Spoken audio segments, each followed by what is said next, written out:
إننا نشتم رائحة الغدر والتصعيد على شعبنا من هذا المحتل الجبان، وهذا يتطلب من مجاهدينا ورجال المقاومة وجميع أبناء شعبنا الحذر والاستعداد، ونحن بدورنا جاهزون لكل الاحتمالات. وإن التهديدات التي يطلقها العدو والتلويح بالحرب ضد غزة هي تهديدات لا تعني في قاموسنا سوى اقتراب ساعة الانتقام من العدو. The Israeli military is mobilizing troops around the Gaza Strip, getting ready for what could be an all-out offensive. With rocket fire reported from the Hamas-held territory, Israeli troops have deployed tanks, artillery, and troops to the volatile border. The arrival of troops near Israel's border with Gaza, officials say, isn't meant to escalate the situation. Quite the opposite, a military spokesman said on Wednesday. They are there to, quote, boost defensive positions. This as rockets fired from the Palestinian strip of territory continued to hit towns in southern Israel. It's impossible not to start each day with fear. And the children, even though I tell them not to be afraid, when it reaches you, it changes everything, the whole situation. The movement on the ground complements the movement in the sky as Israeli jets struck from above. Israeli officials say they went after 15 targets connected to the Islamist group Hamas, including rocket launchers and weapons storage facilities. Palestinian officials say more than a dozen civilians were injured in the strikes. Hamas's military wing warned Israel to wind down its offensive. The enemy's threats of war on Gaza are threats that do not mean anything in our vocabulary. They just mean that the time for our revenge is coming closer.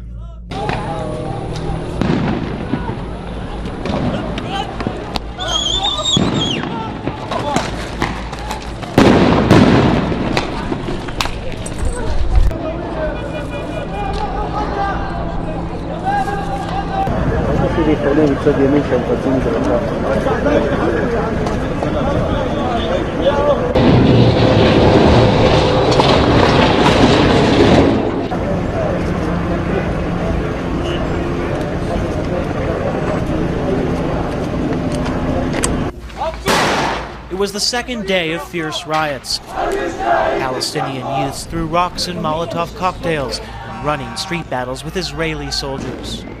This is the worst street violence East Jerusalem has seen in years. Palestinians have built a barricade behind me. They're burning tires. You can smell the smoke in the air. And Israeli riot police are firing tear gas at them. The fear is the unrest could spread. Tension spiked after the funeral of 3 murdered Israeli teenagers and the suspected revenge killing of a Palestinian teenager the next day. In a Fox News alert, more tension in Israel with security beefed up in and around Jerusalem today.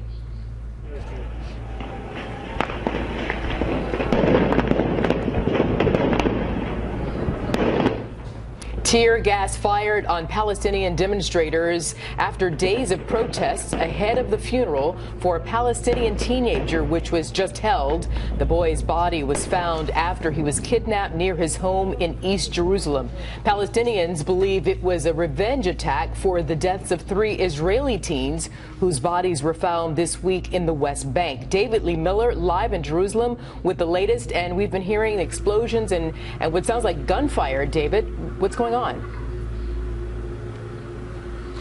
Arthel, it is not gunfire. What you are hearing are shot grenades being fired by the Israeli police. The sun is starting to set to some degree. The conflict here on the streets of Jerusalem is starting to hit a bit of a lull. We're experiencing a bit of a lull, but that's comparative. As you can see here right now, there are still burning tires in the streets of Jerusalem. You can see right behind me, about 100 feet from where I'm standing, Israeli police. They have a riot-type gear on. They have shields. They have body armor on. And you can also see here off into the distance, I don't know if my photographer can see it, if he pans to the right, something that you don't often see here flying is the Palestinian flag about a few, not even 100 yards away from the position of the Israeli police. Throughout the day at this specific location and others in Jerusalem, there have been a number of clashes. The Palestinians have been throwing rocks. They are angry and frustrated and outraged following the funeral for the 16-year-old Palestinian. Many Palestinians in this community believe it was a revenge attack for the murder of 3 Israelis. Israeli police right now have not released a motive and have not provided any information about a possible suspect. There are many Israelis who say it's possible it was a criminal attack. Exactly what happened at this hour remains unclear, but I can tell you that the violence on the streets of Jerusalem still taking place. Some of the Palestinians throwing rocks, landing just a few feet from our position. And lastly, Arthel, in southern Israel, the Israeli Defense Forces have beefed up along the border to try and deter rocket attacks from Gaza. It does appear to some extent that has been effective. We are told that today there were about a dozen rocket attacks from Gaza, and those are the stun grenades that you hear being fired here. Those act as a non-lethal deterrent. And you can see the police moving further down the street, advancing towards the Palestinian positions. And what they're trying to do is contain the Palestinian youth who have taken to the street. Earlier, many of the Palestinians had advanced much further down the street, past where the Israeli police now have their front lines, and now you can see 3 or 4, actually half a dozen or so, Israelis advancing down the street. This is as far as they have come to where we saw the Palestinians massing just a few hours ago. So still, Arthel, a very, very volatile situation on the streets of Jerusalem this evening as the sun sets on the Jewish Sabbath. Indeed it is. David Lee Miller live in Jerusalem. Stay safe. Thank you so much, David Lee.